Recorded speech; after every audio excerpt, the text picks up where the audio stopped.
Everything is placebo and nocebo.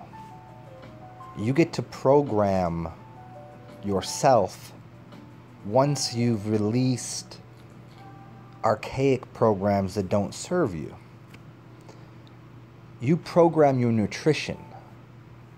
Anything you consume can be beneficial.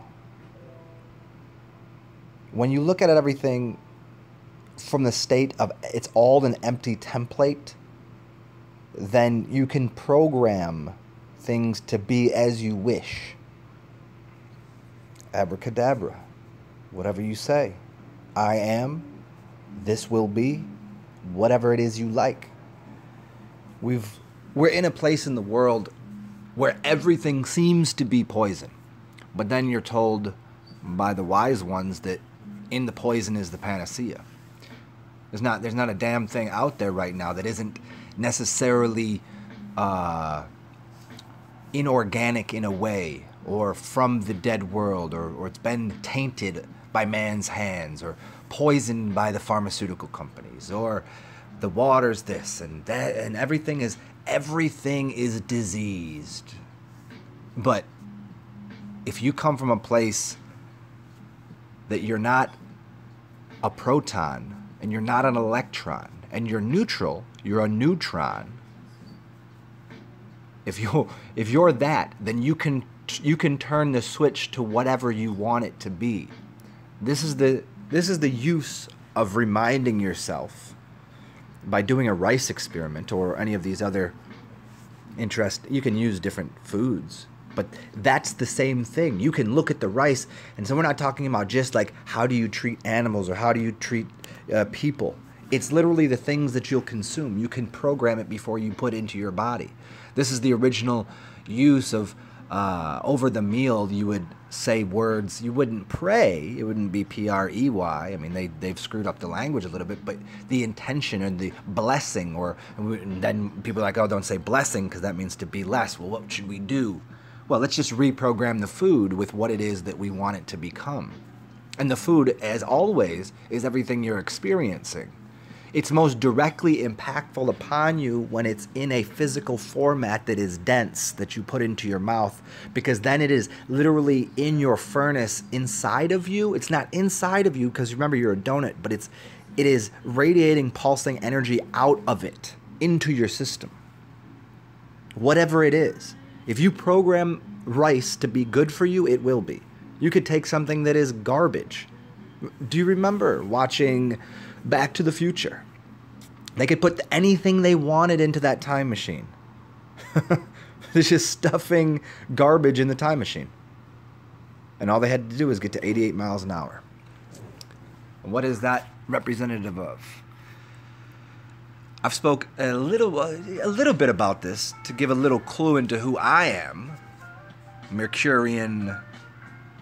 The reason that mercury is inside of a thermometer, the silver cord, the reason it's in the middle beyond our perception, it's a curious place. Mercury is connected to Hermes Trismegistus, is connected to Thoth, is connected to, it's both a sun and a moon.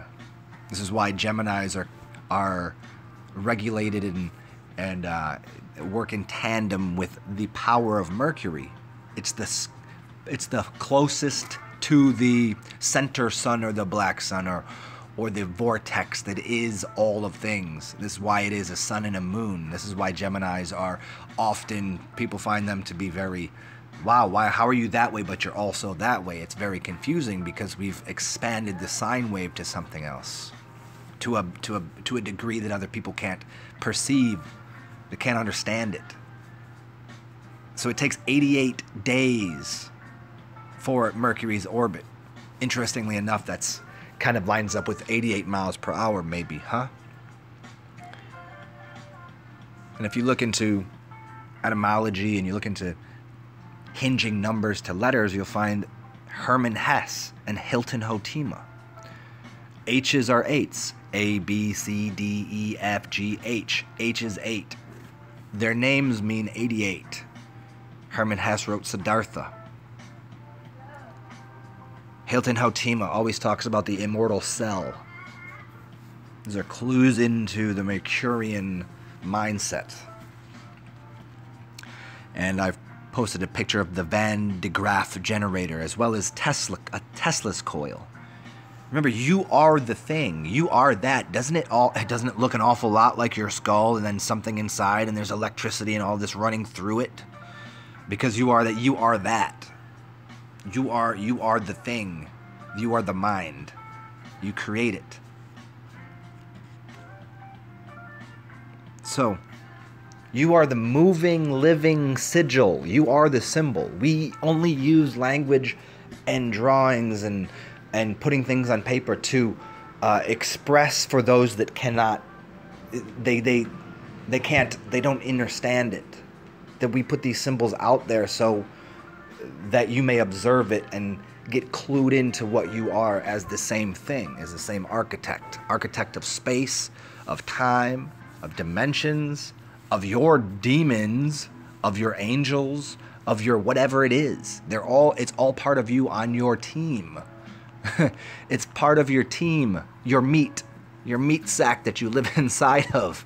Everybody lives inside of a meat sack. But not really, because remember, what you see outside of you is all of your entire existence pushed out in front of you. And it seems to be physical just the way your body seems to be physical, but where are you projecting it from? Where does it... The proof again is when you get out of body, or then what value does your body really have? Other than containing your spirit inside of a vessel to give you a point of view and a point of reference so that you can perceive time in a different way. Because when you're outside of body, you can jump in and outside of vortexes, in and outside of waves of time of different frequencies. It all becomes absolutely subject to your ideas. Everything is moldable, and it's moldable here too. It's all malleable. The only thing that comes to pass is what you think it may become. That's how it works. You just get to see it in a slowed down version. So at any point in time, if you're just like, I'm done with the way that I used to think, I'm done with these kind of, okay, and then you take and you change your thoughts. You if you're on a boat, you're on a car, you're in your airplane, whatever, you can always change directions. That is what it is. There's nothing that you have to there's nothing you have to do. There's nothing you need to do. Other than make a choice for what you like to do, because you're already the generator of all of the experience. These things like Tesla coils and these electrical devices and lights and things. I mean, all of that is coming because we're already inside of the giant thing that we're inside of is already a Tesla coil, which is a redundant system to us being inside of our body, which is a Tesla coil. So building it outside of us is fine and dandy and great. Like, okay, let's go see all the pretty colors. Let's go see the pretty lights. Because that's what the whole world is. It's all a bunch of moving lights that we want to pay attention to or interact with or dance with or whatever. What is the world in grayscale? Well, so remember that movie where they took the whole black and white grayscale movie and they turn it into color? Well, that's what it is. And you get to do that. Now, your person, where you are, the body that envelops you, you have different tools at your disposal than, say, somebody that is Mercurian. Because of other lifetimes, I don't know exactly how that works. And even if I did, what does it matter to you? It doesn't. It matters that right now, from this point, you can go, okay, what kind of tools do I have in my arsenal to create an environment? What do I know about? Are you a Leo? Okay, there you go. You got lots of power.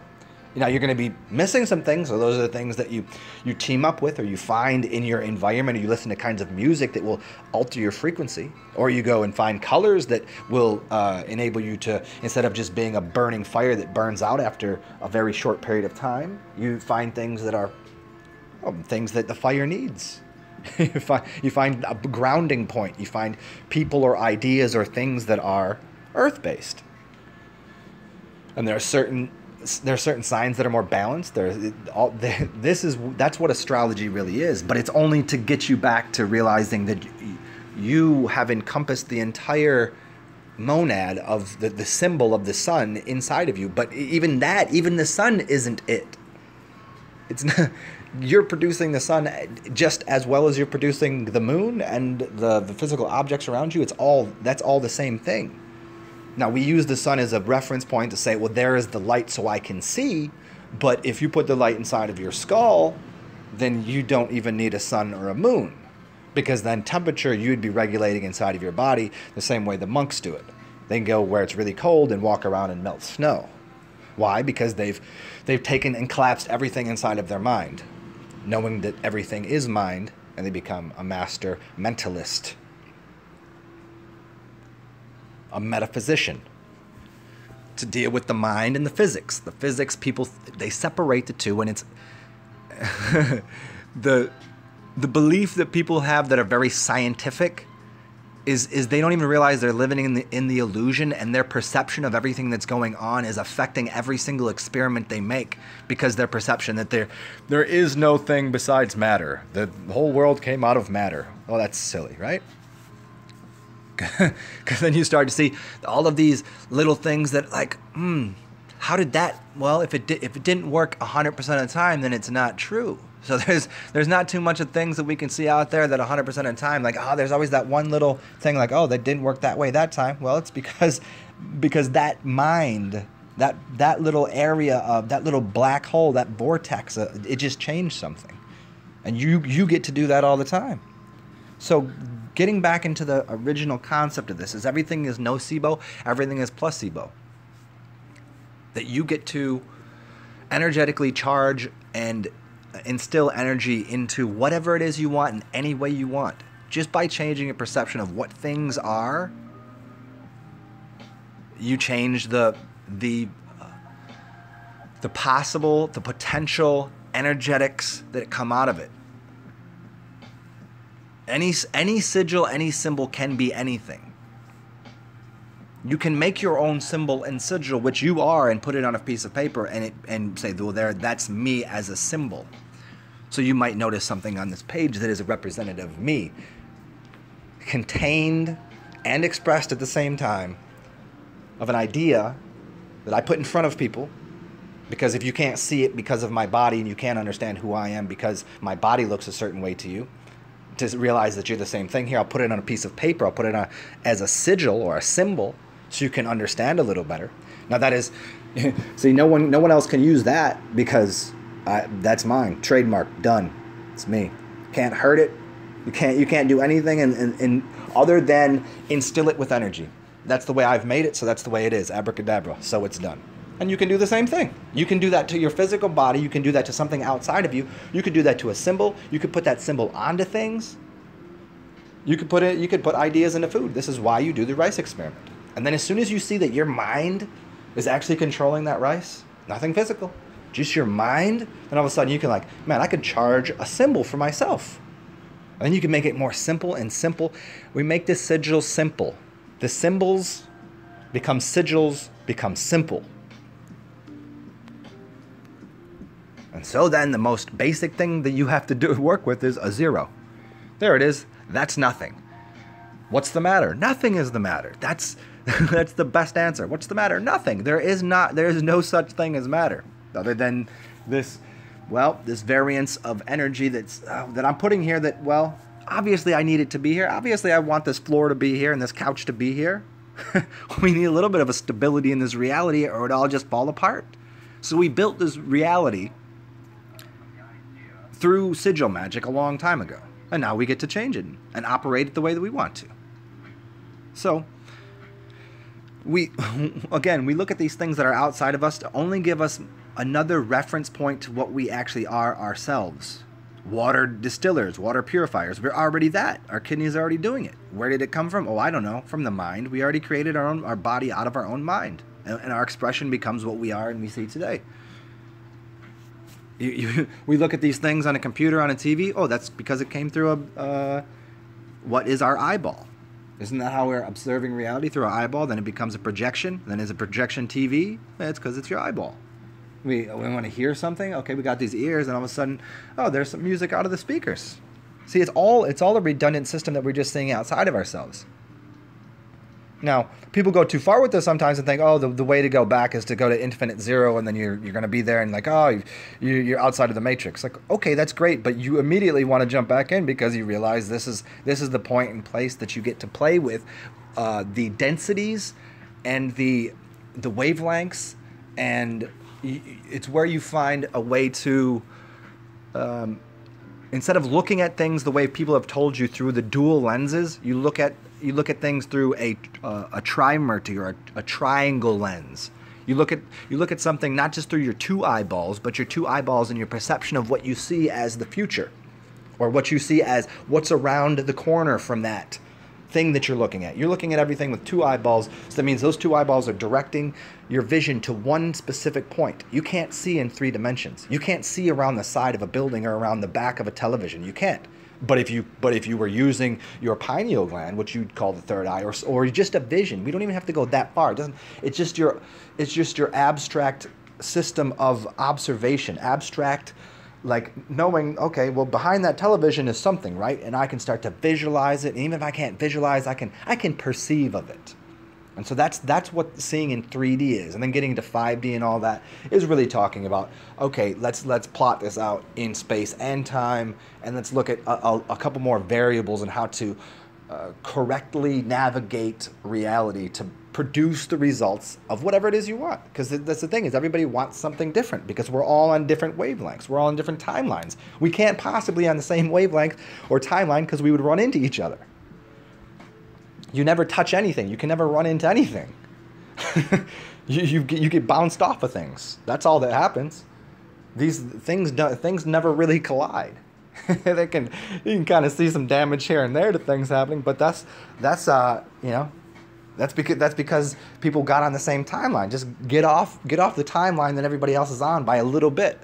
Young guy, you can still go to your job and work your timeline that is on the frequency of the harmonics of 68.2 hertz, and then you could get up and say, okay, well, I'm going to make it 62.8357 hertz, and just by changing that little bit, you're still in the timeline doing whatever you do at your job or whatever it is you do with your life, and then still having that like little bit of we're gonna have a little adventure over here on the side.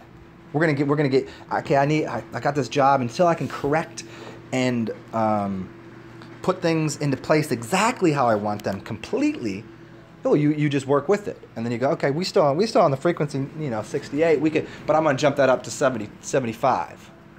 Maybe you want to go down to a different frequency. It doesn't matter. So this is all about reprogramming whatever it is, anything. You can reprogram music. You used to not like music. Listen to it again with different ears. Maybe you might like it. It doesn't matter if you don't like it. You don't have to prefer all music. That's not what we're saying. But maybe you can hear something different. Look at a painting. Maybe see something different in it. And then start to adjust, because you are the regulator. You are the vortex point of all of creation. When I turn this off, I don't exist to you. When you turn this off, none of you exist to me, right? What am I doing right now? I am the center focal point of all of my reality, just as you are to your reality.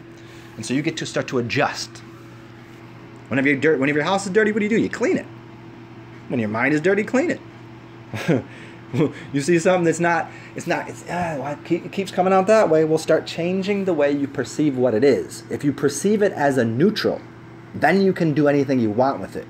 If we start saying something is poison or something is good, that's the problem. This is something I've been trying to explain to people in a way that I think some people have heard it, but this is kind of a different way to look at it. When you look at it from the level of protons, electrons, and neutrons, what you see is, I used to say, well, there's no good or bad. There's just variances of good, better, and best. Now, that's one way to look at it. But now let's just put it into hyperposition, put it into neutral, put it into the neutron, and it becomes nothing. And then from there, you get to switch it on or off any way you like it. And so start charging your food that way. Even if you don't eat, charge the air that way. Now my head, I could feel all of that go into my head. Why? Because I have energy in me, and I'm sharing that, and it's a shareable wave. Dan Winter's work, shareable waves, and that also charged me just by taking a breath, because I have a concerted focused energy to when I take this breath, even though I'm inside, and people say, oh, the air inside is dirty. You should be outside because it's all of the, you know, if you don't have a window open, blah, blah, blah. But no, I say I don't accept that. Not true. I go, right now I'm going to breathe, and it's going to give me energy, and it's going to instill life force into me. And that's exactly what it's done. And that's how you can start to program foods that will take time and space. It will take time and space to give you a deliverable material thing, or you can work in real time with the breath, because the breath work is what? Well, that's the central focus of all of life, right? I mean, there's something a little bit before that, which is just awareness, but then the breath, and then the liquid, and then, you know, how long can you exist without food? How long can you exist without water? How long can you exist without breathing? So those are the stepping back into what you are. So you just get to reprogram what everything is. So I am as I say I am. Abracadabra. So it is. Have a beautiful day, y'all. Talk soon.